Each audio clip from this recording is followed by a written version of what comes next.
ایک شخص جو ہے اس نے اپنی زندگی میں جائیداد اپنے بیٹوں کے نام کر دی ہے. اب وہ جائیداد نام کرنے والا جو ہے وہ فوت ہو چکا ہے.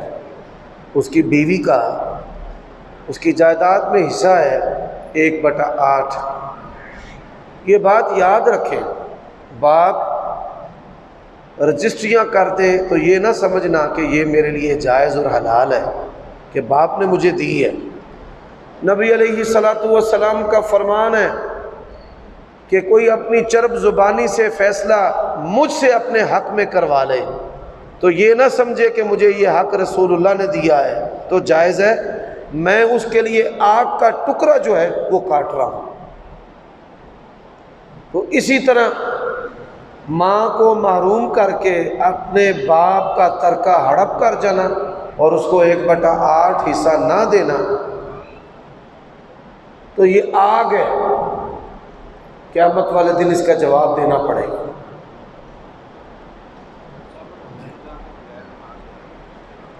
سوال ہے کہ رفع الیدین کے بغیر نماز ہو جاتی ہے؟ ہمارے استاد اور شیخ حافظ عبد المنان نور پوری رحمہ اللہ تبارک و تعالی وہ فرمایا کرتے تھے کہ رسول اللہ صلی اللہ علیہ وآلہ وسلم والی نہیں ہوتی. اب قبول نا قبول اس کا اللہ کو پتہ ہے. جی میں نے خواب میں دیکھا ہے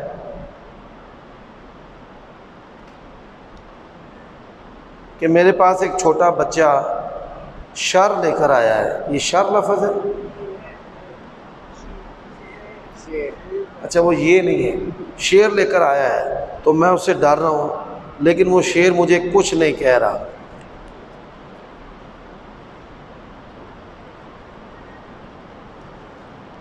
درندے کو خواب کے اندر دیکھنا اس سے مراد جو ہے وہ بری صحبت ہے. یہ جس بندے کو خواب آئی ہے اس کے دوست اچھے نہیں ہیں. جو گناہ اس کے دوست کرتے ہیں اگرچہ یہ وہ گناہ نہیں کرتا لیکن یہ صحبت جو ہے دوستوں کی یاری جو ہے یہ فتنے والی ہے، یہ چھوڑ دے، نیک دوستی اختیار کرے. میں نے خواب دیکھا ہے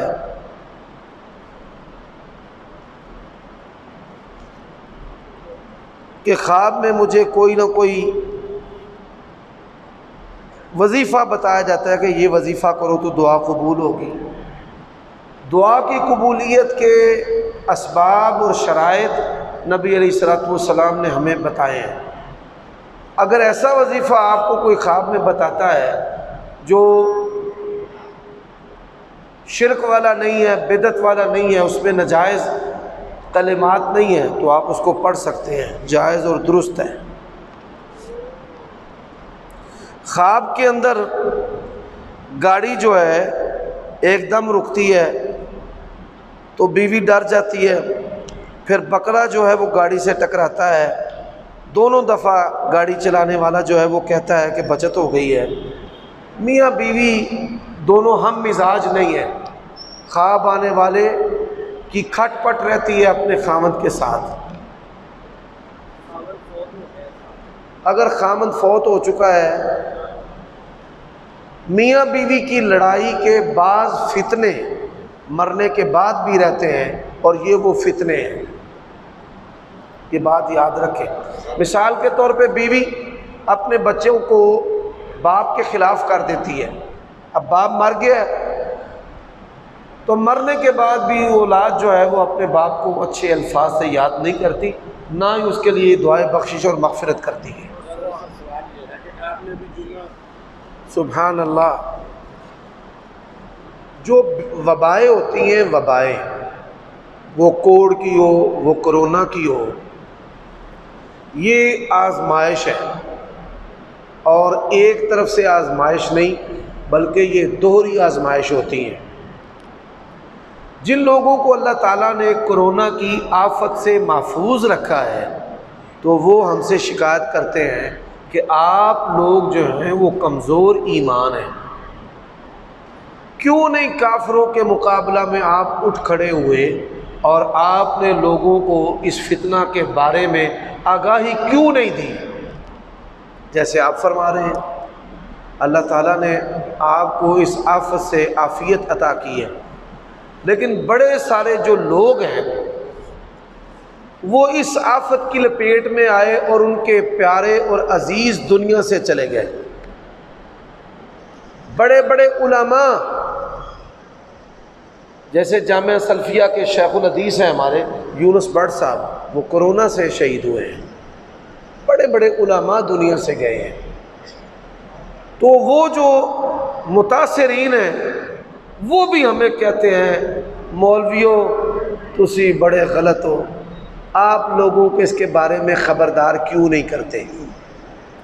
تو یہ کاٹ دونوں طرف سے ہے، ہمیں جو متاثرین ہیں ان کی طرف سے اور جو متاثر نہیں ہیں ان کی طرف سے بھی۔ گزشتہ دنوں ہمارے پاکستان میں ایک عالم دین نے کرونا SOPs کی بڑی شدت سے مخالفت کی، میں ان کا نام نہیں لینا چاہتا۔ اللہ کی شان، ان کو خود کرونا ہو گیا، اب صحت مند بھی ہو گئے ہیں، 6 مہینے ہو گئے ہیں گھر سے باہر ہی نہیں نکلتے۔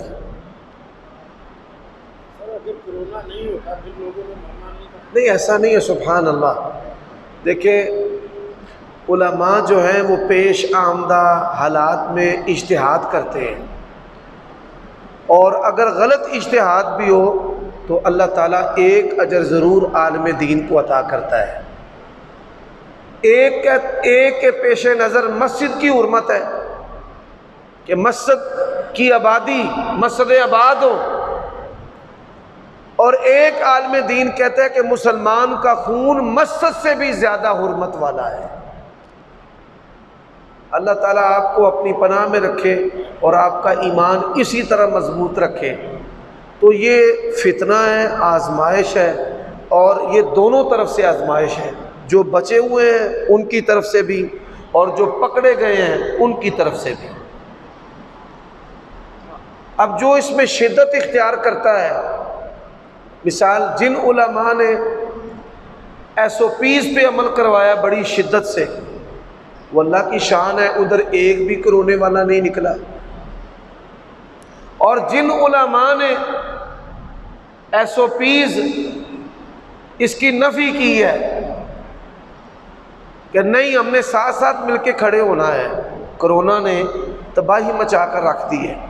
میں ایک آپ کو بات بتانا چاہتا ہوں، ہماری جو مقامی مسجد ہے نا DC روڈ پر، 30 کے قریب ہماری مسجد کے نمازی جو فجر کے نمازی ہیں وہ کرونا سے فوت ہو گئے۔ کتنے؟ 30 کے قریب۔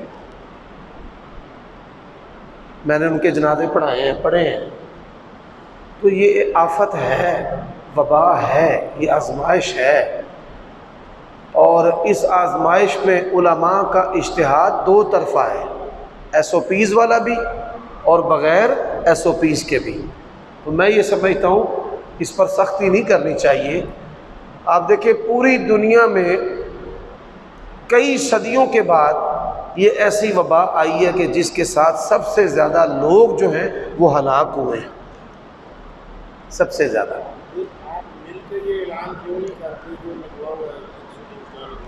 دیکھیں یہ آپ کا سوال بہت بہترین ہے۔ ہمارے پاکستان کے اندر جو ویکسینز لگائی جاتی ہیں بچوں کو اور بڑوں کو، ہماری حکومت اتنی نالائق ہے، اللہ ان کو ہدایت دے، ان کے پاس لیبارٹری کوئی نہیں ہے ان ادویات کو، ان ویکسینز کو چیک کرنے کے لیے، ان کی کوالٹی کو، ان کے معیار کو۔ اور میں آج کی اس مجلس میں یہ پیغام بھی دینا چاہتا ہوں حاکم وقت کو کہ آپ کسی بھی ملک سے یا UNO سے ادویات کی صورت میں جو ایڈ لیتے ہیں نا، تو ان ادویات سے پہلے ان سے لیبارٹری لیں کہ آپ ہمیں لیبارٹری دیں، اس لیبارٹری میں ہمارے مقامی ڈاکٹر ان ادویات کو چیک کریں اور پھر ہم یہ ادویات جو ہیں وہ اپنے بچوں کو لگائیں گے۔ کافروں کے ملکوں میں ہمارے کئی بھائی دوست وہاں پر رہتے ہیں، کافروں کے ملکوں میں یہ ادویات، یہ ویکسینز نہیں ہیں، اور یہاں جبری لگوائی جاتی ہیں حفاظتی ٹیکوں کے نام پر، اور جو نہ لگائے جو نہ لگائے اس کے خلاف FIR ہوتی ہے۔ تو ہم علماء وہ کیوں نہیں اس کی کھول کر حمایت کرتے کہ نتیجہ کل کو کیا ہو اور علماء کو قوم کا قاتل قرار دیا جائے گا کہ مولویوں کے فتوے پہ قوم مری ہے لگوا کر۔ تو مجھے کئی لوگ پوچھتے ہیں ویکسین لگوائیں، میں ان کو کہتا ہوں میں ڈاکٹر نہیں ہوں، آپ ڈاکٹر جو ہے اس سے پوچھیں، ماہر فن جو ہے فَاسْأَلُوا أَهْلَ الذِّكْرِ إِن كُنتُمْ لَا تَعْلَمُونَ، مجھ سے حلال و حرام آیت حدیث پوچھیں، اور جو طبی مسئلہ ہے وہ کس سے پوچھنا ہے؟ ڈاکٹر سے۔ آپ جب بیمار ہوتے ہیں میرے پاس تو نہیں آتے کہ حافظ صاحب ہمیں کوئی ڈاکٹر بتائیں، آپ ماشاءاللہ خود دنا ہیں، خود اچھے ڈاکٹر کا انتخاب کرتے ہیں۔ تو یہ فتنوں کی وجہ سے علماء جو ہیں وہ اکٹھے نہیں ہوتے، اللہ نہ کرے کل کو کیا حالات ہو، اس کا کیا ریئیکشن ہو، یہ جو کرونا کی ویکسین لگ رہی ہے جی دونوں طرف۔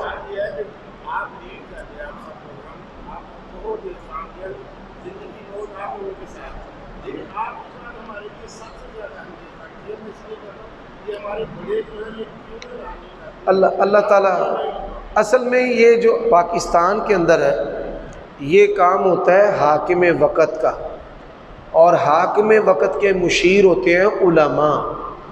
دو طرح کے لوگ ہوتے ہیں، ایک مذہبی اینگل سے چیزوں کو فالو کرنے والے اور ایک دنیاوی اینگل سے چیزوں کو فالو کرنے والے لوگ۔ بے شک مولوی کو ووٹ نہیں دیتے، ووٹ کے علاوہ 99% اللہ کے فضل سے عالم دین کی بات کو مانتے ہیں، ووٹ کے علاوہ احترام بھی کرتے ہیں اور بات بھی مانتے ہیں جی۔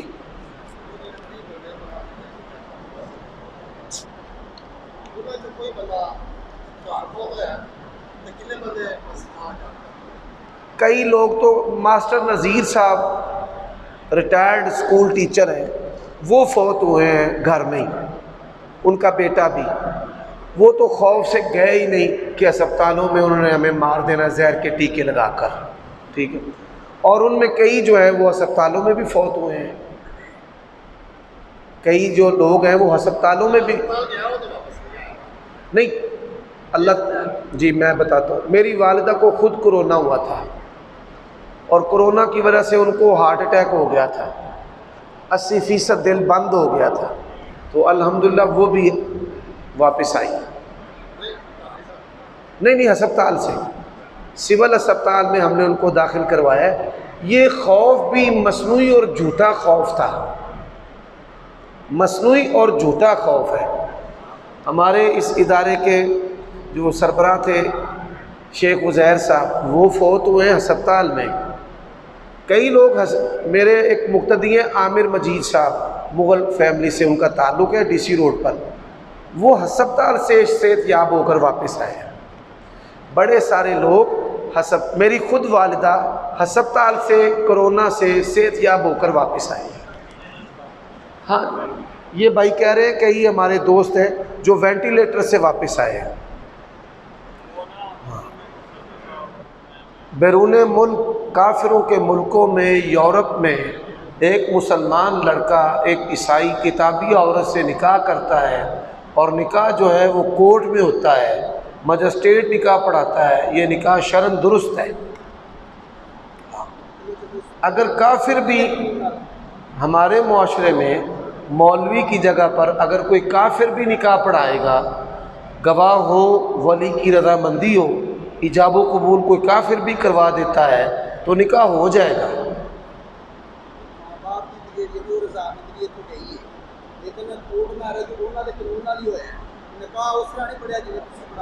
جی ایسا ہی ہے، وہاں پر دستخط کرتے ہیں کہ میں اس کو بطور بیوی کے قبول کرتا ہوں، اور وہ بھی دستخط کرتی ہے کہ میں اس کو بطور خامند کے ہسبینڈ کے قبول کرتی ہوں، یہی نکاح ہے، اور یہ نکاح ہو جاتا ہے۔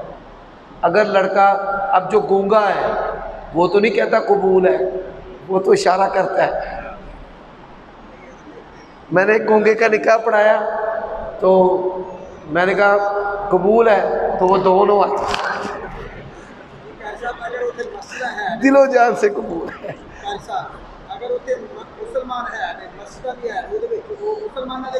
آپ دیکھیں نکاح جو ہے وہ مسجد میں پڑھا لیں، لیکن قانونی طور پر تو اس کا اندراج جو ہے، ایڈنٹیفیکیشن شناختی کارڈ ہے، جو پیپر میرج ہے، یعنی کہ یہ میاں بیوی ہیں قانونی طور پر، اس کا اندراج بھی تو ضروری ہے نا۔ آپ کی بات درست ہے، میں اس کی تائید کرتا ہوں کہ مقامی مسجد میں مسلمان عالم سے نکاح پڑھوا لیں، اس کے بعد پھر کورٹ میں چلے جائیں، آپ یہی کہنا چاہ رہے ہیں نا، تو ٹھیک ہے، صحیح ہے۔ لیکن اگر کوئی نہیں جاتا تو بھی اس کا نکاح صحیح ہے۔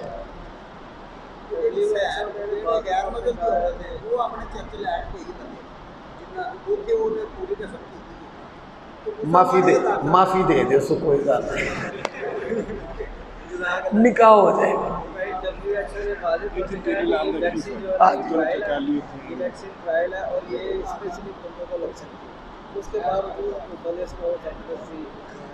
ہماری جو حکومت ہے، اللہ تعالیٰ ان کو ہدایت دے، اللہ تعالیٰ ان کو ہدایت دے، یہ جبر کر رہے ہیں ضرورت سے زیادہ۔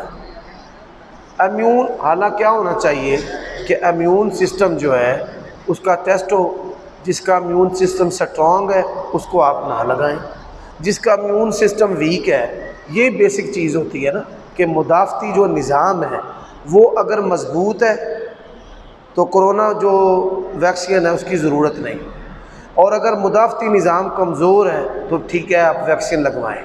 اب ویکسین دو طرح کی ہے، ایک ویکسین ہے جس میں کرونا ہے، وہ کرونا کا حصہ ڈالتے ہیں اور ہماری باڈی جو ہے اس کو پہچان کر اس کے خلاف قوت مدافعت بناتی ہے، اور دوسرا جو سسٹم ہے یہ موڈرنا جو امریکن ویکسین ہے، اس کے اندر کرونا نہیں ہے، یعنی بندے کو کرونا نہیں ہوتا، وہ لیکوڈ ہے جو باڈی کے اندر جاتا ہے اور ہمارے وہ سیلز جو ہیں گودا اس کے اندر وہ سرایت کر جاتا ہے، اور جب کرونا حملہ کرتا ہے تو پھر وہ سسٹم کو اس کے بارے میں آگاہ کرتا ہے جسم کے کہ یہ وائرس اس طرح اس کو قتل کرو۔ اب دیکھیں نا، جس کو اللہ تعالیٰ نے بچایا ہے، ہمارے جیسے بزرگ ہیں ان کو اللہ تعالیٰ نے بچایا ہے، تو یہ کہتے ہیں کہ مولویوں نے کیوں SOPs پہ عمل کروایا۔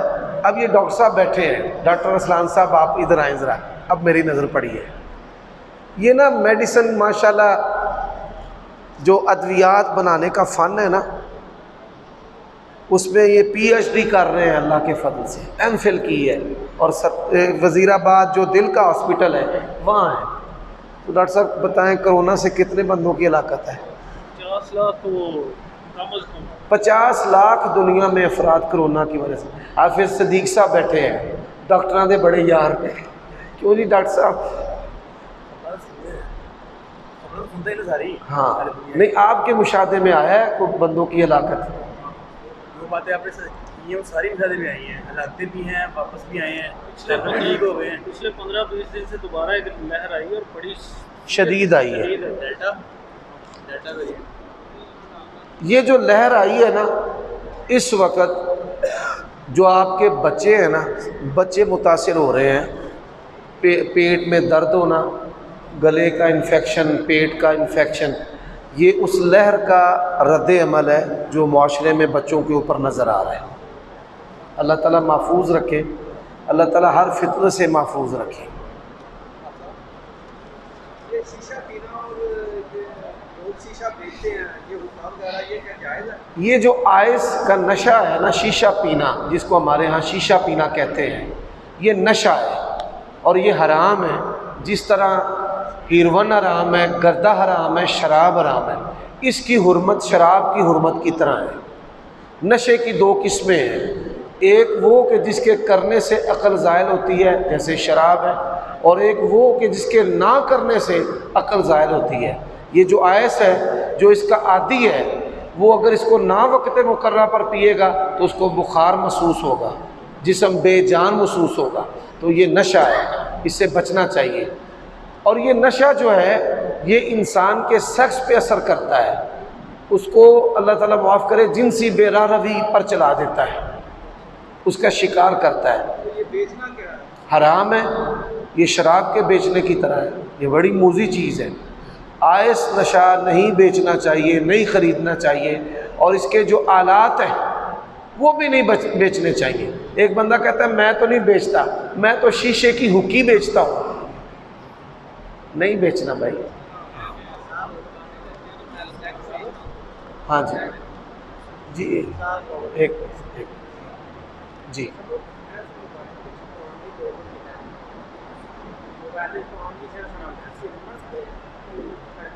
مصحف جو ہے نا قرآن مجید پکڑ کر پڑھنا چاہیے۔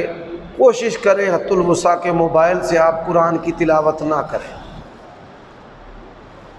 فتنہ کیا ہے کہ لوگوں نے قرآن مجید کو پکڑنا چھوڑ دیا ہے، میلے کچیلے مٹی سے آلودہ مصاحف مسجدوں اور گھروں کے اندر ہے۔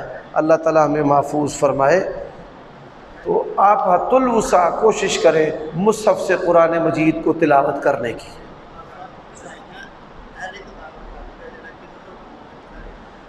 والمحصنات من الذین اوتوا الکتاب، پاک دامنہ جو عورتیں ہیں نا اہل کتاب کی، عفیفہ پاک دامنہ، ان سے نکاح کی اجازت ہے۔ یعنی سب سے پہلے کہ وہ کواری ہو، بازاری، اس سے کسی نے زنا نہ کیا ہو، آوارہ عورتیں نہ ہو۔ ہمارے لڑکے نیشنلٹی حاصل کرنے کے لیے آوارہ عورتوں سے نکاح کرتے ہیں، ان آوارہ عورتوں کے ساتھ نکاح کرنا جائز ہے ہی نہیں، پاک دامنہ شرط ہے۔ پھر دوسری بات کہ آپ کے دین اور بچوں کے دین پر اس کے ایمان کا اثر نہ ہو۔ جی جیسے میں نے عمر بن خطاب رضی اللہ تعالیٰ عنہ کی بات بتائی ہے، میں آپ کو بتاتا ہوں، ہمارے ایک دوست ہیں میرے ساتھ، وہ اسکول پڑھتے رہے ہیں، انہوں نے آئرلینڈ ایک لڑکی سے شادی کی، کوئی نہیں بات توجہ میری طرف، آئرلینڈ ایک لڑکی سے شادی کی، وہ یہودیہ تھی اور اس سے ایک بچہ ہے وہ بھی یہودی ہے، طلاق دے دی ہے، اب اس کا بیٹا ہے لیکن وہ اپنی ماں کے دین پر ہے۔ یہ دوسری شرط ہے کہ بچہ جب آپ نے پیدا کرنا ہے تو اس کا دین جو ہے نا اس عورت کا بچے پر اس کا اثر نہ آئے۔ ایسا ممکن ہمیں نہیں نظر آتا، ایسا ممکن نظر نہیں ہوتا۔ ہاں جی، اسلامی معاشرہ ہونا پھر تو سمجھ آتا ہے کہ بھائی بچہ مسجد جا رہا ہے، باپ کے ساتھ نماز پڑھ رہا ہے، ایسا ممکن نہیں۔ بعض جو عرب علماء ہیں انہوں نے یہ کہا کہ آپ جنسی عمل کے لیے نکاح کر لیں کہ آپ پاک دامن رہیں، آپ کا شمار زانیوں میں نہ ہو، لیکن ان سے بچے نہ پیدا کریں، عزل کریں، جنسی عمل کر لیں نکاح کے بعد لیکن ان سے بچے پیدا نہ کریں۔ ٹھیک ہے۔ عمر رضی اللہ تعالیٰ عنہ نے تمام قرائے کرام علماء کی تنخواہیں مقرر کی تھی، اس کا حوالہ بتا دیں۔ مصنف ابن ابی شیبہ میں 2 دینار 60,000 روپے وظیفہ بنتا ہے موجودہ دور میں، قاری قرآن مدرس جو ہے اس کا وظیفہ حضرت عمر نے مقرر کیا تھا۔ تارمان پکڑیا۔ تمام صحابہ اور رسولوں کے نام رکھے گئے لیکن حضرت لوط کا نام کیوں نہیں رکھا گیا؟ اللہ تعالیٰ کی حکمتوں میں سے ایک حکمت ہے کہ ایک قوم کا جو گناہ ہے، قوم لوط، تو اس گناہ یعنی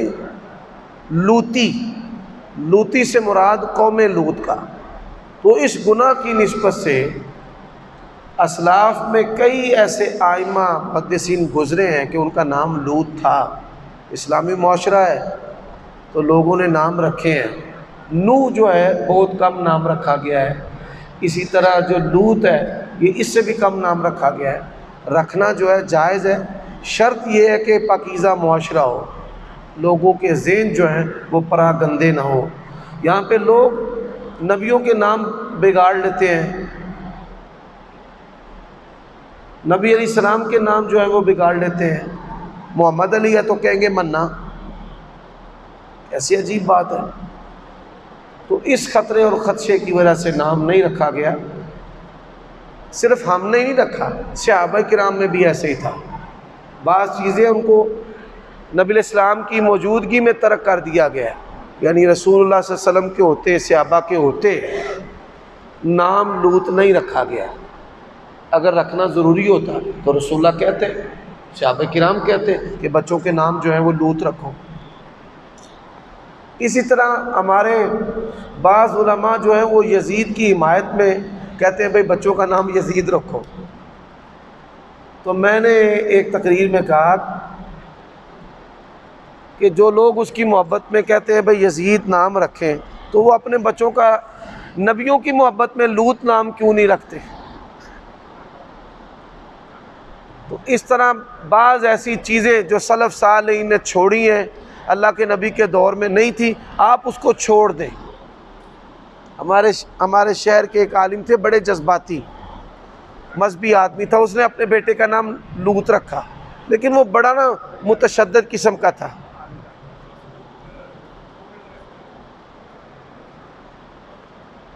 تو وہ بڑے متشدد قسم کے تھے، انہوں نے اپنے بچے کا نام لوط رکھا. ایک عورت تھی ایم پی ہے، اس کو مار دیا، ذل عما کو. ایسے ہی کئی عورتوں، بھائی کوئی عورت کتنی گناہ گار کیوں نہ ہو، وہ 1000 زنا کیوں نہ کرتی ہو، اللہ تعالیٰ معاف کرے، اس کو قتل کرنے کی اسلام کے اندر اجازت نہیں ہے. کس کی جرت ہے کہ ماں ورائے قانون اور آئین جو ہے وہ کسی بھی گناہ کی وجہ سے، زنا چوری کی وجہ سے کسی کی گردن اتار دے، اس کو فائر مار دے، قتل کر دے کسی ایم پی ایم این اے کو. یہ سارے اقدامات غیر اسلامی ہیں، اس سے اسلام کی توہین ہوتی ہے. لوگ کیا اس کو لوگ جو ہیں وہ اسلام پر انگلیاں اٹھاتے ہیں، تو ہم اس کی حمایت نہیں کر سکتے. ایسے قتل جو ہیں نہ ان کی حمایت کرتے ہیں.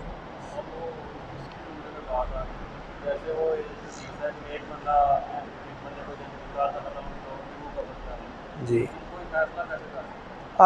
کسی کے بارے میں یہ بات نہیں کہنی چاہیے. میرے ادارے میں ایک لڑکے نے حفظ کیا، بڑا بہترین بڑا پختہ حافظ تھا، اور اس کی جو 2 بہنیں تھیں وہ جامعۃ البنات جو باجی زبیدہ مرحومہ رحمہ اللہ، ان کے ادارے میں 2 اس کی بہنیں پڑھتی تھیں، ایک بھائی اور 2 بہنیں. وہ بھی دونوں حافظہ اور بھائی بھی حافظ، اور مقابلہ اول پوزیشن 100. یعنی وہ بچہ میں نے دیکھا ہے کہ جیسے اللہ تعالیٰ کی توفیق سے ہی اللہ نے اس کو قرآن کے لیے ذہن ایسا دے دیا کہ میری کتاب کو یاد کر اور یاد رکھ، اور اس کو قرآن بھی یاد تھا. لیکن میں یہ دیکھ کر حیران ہوا کہ اس کی جو ماں تھی وہ نائکہ تھی. نائکہ سمجھتی ہے؟ اس کی ماں جو ہے وہ نائکہ تھی. تو بڑا مجھے تعجب ہوا اس کے لباس سے. تو پھر وہ کہنے لگی خود ہی کہ میں، اللہ تعالیٰ معاف کرے، میں ذرا لفظ سخت ہے معذرت کے ساتھ، میں کنجری نہیں، میں کنجریاں بنانی ہیں. یعنی وہ بہت ہیوی لیول کی، لیکن دین، اس کے سینے میں دین کی کتنی قدر تھی کہ اپنے 3 بچوں کو اس نے حافظ قرآن بنایا. میں ایک دن اس کے بچے کو ملا ہوں، تو داڑھی اس نے رکھی ہوئی ہے. کہتا ہے میری ماں نے کہا داڑھی نہیں اتروانی، نماز نہیں چھوڑنی، آپ ایک نہیں پڑھ دیں، بچوں کو نہیں. یہ اللہ تعالیٰ کی تقسیم ہے، پروردگار کی. یخرج الحی من المیت، کہ اللہ تعالیٰ زندوں سے مردے، علماء کی اولاد بے دین اور بے دینوں کی اولاد نیکوکار. میں بائیں ہاتھ سے کام کرنے کا عادی ہوں، قربانی کے لیے جانور پالا. جی جلد بازی میں نے بائیں ہاتھ سے ذبح کر دیا. کہ یہ ذبح درست ہے؟ جی بھی بالکل درست ہے. جو بندہ بائیں ہاتھ سے کام کرنے کا عادی ہے، یہ غیر اختیاری چیز ہے، یعنی اب اس کے اختیار میں نہیں ہے، بچپن سے اس کو عادت پڑ گئی ہے بائیں ہاتھ سے لکھنے کی، کام کرنے کی، تو اب یہ اس کے اختیار میں نہیں ہے. لا یکلف اللہ نفسا الا وسعہا. اور پھر دایاں ہاتھ ذبح کرتے ہوئے ہاتھ لگا لے. قوت جو ہے وہ، چونکہ یہ ہاتھ عادی ہوتا ہے کام کرنے کا، تو دائیں ہاتھ سے ان سے صحیح کام نہیں ہوتا، تو یہ ذبح درست ہے. ہاں صرف اتنا عمل کرے کہ کھانا کھاتے وقت دائیں سے مدد لے، اور ذبح کرتے وقت بھی دائیں کو ساتھ ملائے. جی ہمارے یہاں جو یہ شادی کلچر ہے، یا یہ جس طرح کی شادی ہوتی ہے، بینڈ یہ وہ لیرکس بھی ہوتے ہیں، کیا یہاں جانا چاہیے؟ ہمارے ہاں جو مروجہ شادی کلچر ہے، آپ اگر جانا ناگزیر ہے تو ساز گاج بینڈ اس سے دور رہیں اور اس کے بعد چلے جائیں۔ آج کل تو ہوٹلوں میں کھانا کھایا تو وہ لیرکس لگے ہوتے ہیں، اس کا آواز اس سے کیسے؟ وہ اس کو بند کروائیں، ہم جاتے ہیں ہم تو بند کروا دیتے ہیں۔ اگر نہیں مانی جاتی تو اس کے دو حل ہیں۔ اگر قطع رحمی کا خطرہ ہے تو دل سے برا جان کر وہاں بیٹھے اور کھانا کھا لیں۔ نہیں، قطع رحمی سے مراد ہے بہن بھائی چھوٹ جائیں، رشتہ دار چھوٹ جائیں، قطع رحمی۔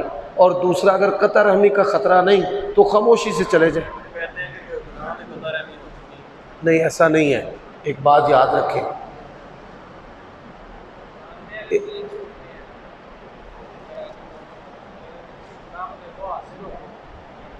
اصل میں ہوتا یہ ہے، میری بات سمجھیں، یہ جو ہے نا کہ گناہ کے معاملے میں قطع رحمی، تیسرا درجہ دل سے برا جاننا۔ کسے برا جاننا؟ یہ تو میں کہتا ہوں نا، سبحان اللہ، ہر بندے کو اللہ تعالیٰ نے آپ جیسا ایمان تو نہیں نہ دیا، کمزوروں کے لیے بھی تو نرم پہلو رکھے نا۔ چیز حرام ہے، چیز حرام ہے تو حرام میں انٹر تو نہیں ہوتا۔ یار یہ آپ کا جوڑ توڑ ہے، اسلام میں تو نہیں نہ آتا ہے۔ نبی علیہ السلام نے جو فارمولہ دیا اس پہ رہیں۔ اب آپ دیکھیں نا، رسول اللہ صلی اللہ علیہ وسلم طواف کرتے تھے مکی دور میں، بیت اللہ میں جاتے تھے نماز پڑھنے کے لیے، بت نہیں نکالے۔ بت بڑا ہے یا یہ میوزک بڑا ہے؟ شاید عمر اس کو یار تھوڑا اس کے ساتھ ٹائم، نہیں، سختی نہیں۔ پیارے بھائی، ایک بات ذہن میں رکھ لیں، سختی کریں گے نا دعوت ختم ہو جائے گی۔ بیچ میں رہیں گے تو لوگوں کو آپ اپنے کردار سے قائل کریں، سختی نہ کریں، دعوتی حکمت عملی کو اپنائیں، یا خاموشی سے چلے جائیں یا آپ بیٹھے رہیں۔ اب دیکھیں، دل سے تو آپ اس کو برا سمجھتے ہیں نا، نہیں، ایک بات ذہن میں رکھیں، حساسیت جو ہے نا وہ شیطانی ہے، یعنی آپ خود استدلال کر رہے ہیں، آپ خود چیزوں کو جوڑ رہے ہیں۔ حلال و حرام کا مسئلہ ہے، کتنی دفعہ آپ کو اصول بتایا ہے، اللہ رسول کی بات پر راہ کریں، وگرنہ کیا ہوگا، ایک بندہ وہ مذہبی بنا، اتنی اس کی طبیعت سینسٹیو ہو گئی، بہن بھائیوں سے قطع تعلقی، رشتہ داروں سے قطع تعلقی، مسجد آنا چھوڑ دیا، جمعہ پڑھنا چھوڑ دیا۔ کیوں؟ کہ یہ جی آپ سارے لوگ چندہ دیتے ہیں، اس میں کوئی سودی ہے، کوئی بینکر ہے، کوئی حلال والا ہے، کوئی حرام والا ہے، لہذا یہ مسجدیں بھی حلال نہیں ہیں۔ یہ خود سے صغرے کبرے نہیں جوڑنے یار۔ میری بات ذہن میں رکھیں، شادی ہو، خوشی ہو، غمی ہو، کوئی مسئلہ ہو، آپ نے خود استدلال نہیں کرنا، آپ نے آیت و حدیث پر آنا ہے۔ میرے ایک دوست ہیں، ذرا سنیے، عمر رسیدہ ہیں، ساری زندگی وہ لوگوں کی شادیوں پہ نا ہلڑ بازی کرتے رہے، بند کرو کنجر بازاری ہے، لڑائی جھگڑا، جتنے جانا لڑائی۔ ان کی بیٹی کی شادی تھی، ان کی بیٹی کی شادی لاہور تھی، وہ بھی مذہبی لوگ تھے، ان کو توقع نہیں تھی کہ ایسا ہوگا۔ میں بھی اس شادی میں تھا، عبد المنان ناگی صاحب بیٹھے ہیں، وہ بھی تھے، ٹھیک ہے۔ تو کیا ہوا، اتنے کوڑیاں بھی نہیں چاہیے ہونا، انہیں بیبیاں بھی نہیں چاہیے، بابے ہری بے بس۔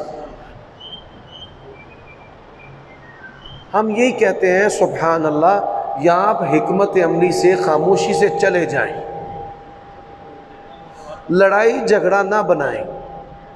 دیکھیں، آپ بات سمجھیں، آپ خاموشی سے چلے جائیں، لڑائی جھگڑا نہ۔ دو پہلو ہیں، ایک ہے دل سے برا جانتے ہوئے کھانا کھا لینا، اور ایک ہے خاموشی سے چلے جانا۔ میں آپ کو یہ نصیحت کرتا ہوں کہ آپ وہاں پر ہلڑ بازی کی بجائے آواز اور بند کرو کتے و سورو. ہم گھر سے نہ جائیں وہ بیسٹ نہیں, ہم گھر سے نہ جائیں, نہیں آپ بات سمجھیں. ہم گھر سے نہ جائیں, کسی لڑائی نہ ہونا, جو خاموشی سے بیٹھ کے گاڑی گھر سے نہیں آپ اگر نہ جائیں گے تو وہ برا محسوس کریں گے. ہاں دین میں عمل تو ہوگا نا, ثواب ملے گا, ہم نے اللہ کی رضا کے لیے کچھ چھوڑا بھی تو ہے. نہیں سبحان اللہ, اگر آپ یہ میں آپ کو اسلام کا ایک اصول دے رہا ہوں. 13 سال تک رسول اللہ صلی اللہ علیہ وسلم نے مکہ میں نمازیں پڑھی ہیں, مسجد حرام میں طواف کیا ہے, اندر بت تھے, بت کو نہیں توڑا. نبی علیہ الصلوۃ والسلام کی اس زندگی سے ہمیں ایک اصول ملتا ہے کہ جہاں آپ کمزور ہیں وہاں آپ یا تو برا جانتے ہوئے شرکت کریں حلال کاموں میں, کھانا کھانا حلال ہے حرام نہیں ہے, اور یا پھر آپ خاموشی سے الگ ہو جائیں, وگرنہ کیا ہوگا لوگ آپ کو برا سمجھیں گے. ایک جو ہے میں آپ کو ایک واقعہ سناتا ہوں. مجھے ایک آدمی نے فون کیا کہ ہمارا بیٹا مسجد حرام کے اندر بیت اللہ کے جو خادم ہیں ان کے اندر وہاں پر گیا ہے, تو واپس آیا ہے 3 سال کے بعد, تو ہمارے گھر میں لڑائی ہو گئی ہے, تو آپ تشریف لائیں. میں وہاں گیا, جب وہ آیا نا تو اس نے آتے ہی 2-3 دن اپنی ماں پر لگائے کہ یا رسول اللہ, یا علی مدد کہنا, یا غوث مدد کہنا, یہ شرک ہے. قبروں پہ جانا, مزاروں پہ, دیواروں پہ جانا شرک ہے, یہ قرآن کی آیت ہے, یہ حدیث ہے. ماں نے کہا بالکل ٹھیک ہے. اب جو ہے نا ماں نے کہا ٹھیک ہے, اس کے بعد جب اس نے کہا نا ماں نے ٹھیک ہے بالکل تیری بات سچی ہے, اس نے کہا ماں اب تیرا نکاح نا باپ سے ٹوٹ گیا, تو مومن ہے, باپ مشرک ہے. وہ اپنے پیو نو کہے تو میری ماں دے نیڑے نہیں ہونا, میری ماں دے کمرے چ نہیں لیٹنا. واللہ العظیم رب کے گھر میں بیٹھا ہوں. تو میں نے اللہ کے بندے کو سمجھایا کہ مجھے یہ بتا کہ تیرا باپ کافر ہے؟ کہے کافر نہیں لیکن مشرک تے ہے. سبحان اللہ. ہاں پہلے سے پتا ہے کہ ان کا بینڈ ہے, تو ہم ان کو کہتے ہیں آپ بھائی بینڈ نام نہ ہے. اب دیکھیں میں آپ کو شادی پہ آئیں گے, نہیں میں ساتھ میں ہم نے آپ چاہیں نہ ہم نے شادی کر لی, ان کو ہمارا ساتھ نہیں, ہم اس معاملے نہیں ساتھ دیکھو ایک بات سمجھو, فلسفہ سمجھو. میری بات سمجھے. جب وہ غیر شرعی کام کرتے ہیں نا تو اس کام سے الگ ہو جائیں. آپ بینڈ کے وقت وہاں نہ جائیں. وہ آپ کو آگے بات کی نیکسٹ پوائنٹ, لیرکس لگے ہوتے ہیں ان سے کیسے کتنے کو ہاں آپ صاحب سمجھ گئے ہیں. اچھا آپ جو ہے نا ایک صرف کام کریں, ان سے نفرت اور عداوت پیدا نہیں کرنی. بے شک نہ جائے لیکن ان سے نفرت اور عداوت پیدا نہیں کرنی. آپ نفرت اور عداوت, مثال کے طور پہ کئی لوگ ہیں جن کے پیچھے ہم نماز پڑھنا پسند نہیں کرتے یا جن کا جنازہ پڑھنا پسند نہیں کرتے, اور کئی لوگ چلے جاتے ہیں اور جا کر بیچ کھڑے رہتے ہیں. حکمت عملی کو اپناتے ہیں کہ تاکہ وہ ہمارے بارے میں برا ذہن نہ رکھے. جو وہاں پہ ہلکی آواز میں میوزک چلتا ہے نا, ذرا سنتے جائیے بڑے تامل سے. آپ نہ جائیں اور یار میری بات پوری سننا, اس سے بہتر ہے کہ آپ جائیں اور آپ ان کو کہیں کہ اس کو بند کر دیں. یہ بند کرنے کی دعوت نہیں دینی آپ نے. آپ جانتے ہیں بہتر کہ میں ایک عام انسان ہوا جو جن کی شادی اپنی ہے. دعوت کا کام کس نے کرنا ہے؟ گھر میں بیٹھ کے میسیج آتا ہے نہیں. اور سبحان اللہ وہاں جا کر دیکھیں, میرے دوست ہیں انہوں نے مجھے شادی پہ انوائٹ کیا, میں گیا تو میوزک چل رہا تھا, میں نے ان کو کہا بند کریں, انہوں نے فوراً بند کیا. یہ کام بہتر ہے یا بائیکاٹ بہتر ہے؟ یار تو پھر دعوت کا کام دونوں چلیں گے نا. کھانا آپ کھا لینا, پیغام میں دے دوں. سر یہ جواب یہ ہے کہ ویسے دیکھیں ساتھ گھر میں بیٹھ کے بائیکاٹ کرنا وہ کوئی پرواہ نہیں کریں گے، وہاں جا کر ان کو ریکویسٹ کرنا کہ آپ اس کو بند کر دیں، یہ زیادہ بہتر ہے۔ اچھا آپ یہ جتنے بھی بندے بیٹھے ہیں سب ماشاءاللہ نمازی ہیں، داڑھیوں والے ہیں، ایمان والے ہیں، ان سب سے پوچھ لیں وہاں جا کر روکنا بہتر ہے یا گھر بیٹھنا بہتر ہے؟ غصہ نکالیں۔ ساری میں الحمدللہ ایک اسکالر ہے مرزا صاحب، میں نے تو پھر غصہ فتوا لیا، میں خود الحمدللہ عمل کرتا ہوں، میں چاہتا ہوں مجھے کوئی نہیں پرواہ، میرے سوال کرنے کی نیت یہ ہے کہ مرجالوی صاحب نے آپ کو کبھی بھی رشتے توڑنے کا فتویٰ نہیں دیا؟ نہیں، انہوں نے کہا ہے کہ یہ گناہ میں قطع رحمی بھی نہیں آتی، اس میں گناہ کے معاملے میں قطع رحمی نہیں آتی، ایک انہوں نے کہا ہے یہ جانا نہیں چاہیے، دوسرا یہ کہ میں الحمدللہ تو نہیں جاتا، آپ کو سوال کرنے کا مقصد یہ ہے کہ میں صرف پھیلے میرے بھائیوں کو بھی پتہ۔ میں یہ چاہتا ہوں کہ آپ جائیں اور وہاں جا کر ان کو دعوت دیں کہ اس کو بند کر دیں۔ یہ پیغام کس نے دینا ہے؟ اللہ کے بندو، اگر کنتم خیر امت اخرجت للناس، تم بہترین امت ہو، لوگوں کے لیے نکالے گئے ہو کہ گھر بہنا ہے۔ میں آپ کو بتاتا ہوں، میں تبنا میں بتاتا ہوں، توحیدی صاحب اور کئی یہاں پہ میرے شاگرد بھی بیٹھے ہیں، دوست بھی، میں تبن جو ہے نا، میرے والد صاحب بڑے سخت مزاج کے آدمی تھے، اصولی بندے تھے، اور بڑی وہ ان کی طبیعت جو ہے نا وہ ایکوریسی پسند تھی، ہر چیز وہ بہتر صحیح اچھی جگہ پہ ہونی چاہیے، گھر میں طریقہ سلیقہ، کھانا پینا، کپڑا لباس ایسے ہی۔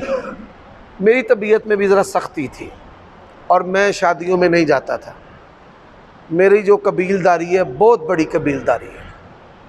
تو میرے پھوپھی کے بیٹے وہ آئے کہ آپ ہماری شادی پہ آئیں، ہم نے اپنے کنبوں سے آپ کا تعارف کروایا کہ وہ میرے ماموں کے بیٹے ہیں، تو سب آپ کے ملنے کے خواہش مند ہیں۔ تو میں نے کہا بینڈ بجانا ہے؟ کہتے ہیں ہاں بجانا ہے۔ میں نے کہا میں نے تو پھر نہیں آنا۔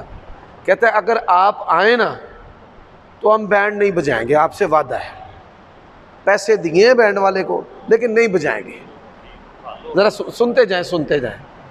میں نے کہا یہ تو بڑی جلدی مان کے یعنی میں کوشش تھی کہ نہ جاؤں۔ میں نے کہا بات یہ ہے وہ ہے، انہوں نے کہا نہیں، میں نے آپ کو نہ ہر صورت میں لے کر جانا ہے۔ میں نے ان کو کہا جی داڑھی رکھ لیں۔ کیا رکھ لیں؟ داڑھی، وعدہ کریں کہ داڑھی نہیں کٹوائیں گے، یعنی میں ایسی شرط لگائی کہ نہ مانے گا نہ مجھے جانا پڑے گا۔ اللہ تعالیٰ اس کو جزائے خیر تھے، اس نے کہا جی ابھی سے چھوڑ دی ہے، ابھی سے ماشاءاللہ اتنی ان کی داڑھی ہے، ابھی سے چھوڑ دی ہے۔ اور میں جب ان کی شادی پر گیا نا تو یقین جانے مجھے اپنی طبیعت کے غصے اور جھوٹے تقوی، بناوٹی جو تشدد والا تقوی ہوتا ہے وہ بناوٹی ہوتا ہے، بناوٹی تقوی پر مجھے پھر بڑا افسوس ہوا۔ کوئی وہاں پہ بندہ ایسا نہیں تھا جس نے مجھے عزت نہیں دی اسلام کی وجہ سے۔ اور میرے پلے کیا تھا کہ یہ امام ہیں، یہ خطیب ہیں، کسی نے مجھ سے مسئلہ پوچھا حلال کے حرام کے، لوگ بڑی محبت سے ملے۔ اس کے بعد میں نے کہا کہ میں تو دعوت کے اس عمل سے بڑی دور رہا ہوں۔ یہاں پہ افراد اکٹھے ہوتے ہیں، انسان ان کو نصیحت کر سکتا ہے۔ اب کیا ہوتا ہے، میرے خاندان میں کوئی بھی شادی ہوتی ہے نا، کہیں پر بھی الحمدللہ میری کسی سے ناراضگی نہیں ہے، تو مجھے کہتے ہیں نکاح بھی آپ نے پڑھانا ہے اور 10 بھی دینا ہے، تو میں درس دیتا ہوں۔ جو میری برادری کے بچے ہیں ان کو کہتا ہوں داڑھیوں رکھو، زنا سے بچو۔ جو بیٹیاں ہیں کہ آپ نے برائی سے بچنا ہے، پردہ اختیار کرنا ہے۔ الحمدللہ اللہ کی توفیق سے ہمارے جو میرے ان چیزوں سے اثر حاصل کر کے نا، بڑے بڑے خاندان جو بڑے لبرل روشن خیال تھے نا، ان کے بچوں نے بھی داڑھیاں رکھی ہوئی ہیں۔ تو میرے بھائی اللہ کے لیے اس بات کو سمجھے، دعوت نفرت تو معاشرے میں پہلے ہی ہے، دیندار بندہ بڑا قیمتی ہوتا ہے۔ آپ جب گھر میں الگ تھلگ بیٹھ جائیں گے، یہی تو شیطان چاہتا ہے کہ اس کو میں بندوں سے توڑ دوں، اس کی نفرت۔ جب آپ ان کی شادی میں نہیں نہ جائیں گے، ان کے دلوں میں آپ کی نفرت پیدا ہو جائے گی کہ ساڈی خوشی وچ نہیں آئے۔ پیارے بھائی جائیں اور جا کر وہاں پر بھی تایا ہے، چچا ہے کہ اگر میری درخواست ہے، مسکرا کے بڑے کھلے چہرے کے ساتھ ان کو کہیں کہ میری درخواست ہے کہ آپ اس کو اگر بند کر دیں تو آپ کو اللہ بڑی جزا دے۔ اللہ کے لیے آپ ایک اور چیز بھی ذہن میں رکھیں، جو فقہی مسائل ہیں میری طرف دیکھیں آپ، ان میں بڑے بڑے جید علماء جو ہیں جن چیزوں کو ہم حرام سمجھتے ہیں وہ کہتے ہیں اس میں حرمت کی کوئی سرے سے دلیل موجود نہیں۔ میں ایسی کوئی بات نہیں کرنا چاہتا کہ جس سے تشویش اور نفرت پھیلے، لیکن آپ دیکھیں ہمارا یہ معاشرہ ہے، ہم نے ان کی اصلاح کرنی ہے۔ آپ قیمتی بندے ہیں، دیندار آدمی ہیں، ہم چاہتے ہیں آپ کی محبت رہے آپ کی برادری کے افراد میں، اور آپ دعوت کا کام کریں، پہلے بھی کریں، شادی کے موقع پر بھی کریں اور پیچھے نہ ہٹیں۔ شیطان یہی تو چاہتا ہے، جب بندہ دیندار ہوتا ہے دو سختیاں، ایک تشدد فتوے اور دوسرا وہ پیچھے پیچھے رہنا رشتہ داروں سے، یہ بھی صحیح نہیں، نیوندرا صحیح نہیں، واجہ صحیح نہیں، فلاں ٹھیک نہیں، یہ ٹھیک نہیں، وہ ٹھیک نہیں۔ نہیں، اللہ کے لیے اس میں تھوڑی سی نرمی اور حکمت کو اختیار کریں۔ ممنوع ریشم میں نہیں آتا، جو ریشم ہے نا کیڑوں والی، اس کا جو سوٹ ہے نا بوسکی کے برابر، کم از کم 30 لاکھ روپے کا ہے۔ ریشم کی قیمت تو اب گوگل پہ دیکھ لیں آپ خود ہی، ماشاءاللہ آپ سائنس اسٹوڈنٹ ہیں۔ اس کو ویسے جلایا جائے ریشم کو، کیا نشانی ہے؟ یہ وہ شہد والی نشانی ہے ساری بناوٹی۔ جو کیڑے ریشم بناتے ہیں نا وہ دنیا میں بڑی نایاب ریشم ہے، اور اس کی جو قیمت ہے وہ لاکھوں کروڑوں میں ہے۔ ہاں، یہ کرنڈی اور یہ بوسکی حرمت میں نہیں آتی۔ سونا لباس پہنے، پیارا لگتا ہے یہ بوسکی، آپ پہنیں گے آپ کو پھبے گا۔ جی، خواب میں بطخ کو دیکھنا کوارے کو آئیے شادی شدہ، انشاءاللہ اللہ تبارک و تعالیٰ اس کو نعمتیں عطا کرے گا۔ مرغی کو بطخ کو دیکھنا رزق اور اولاد ہے۔ جی۔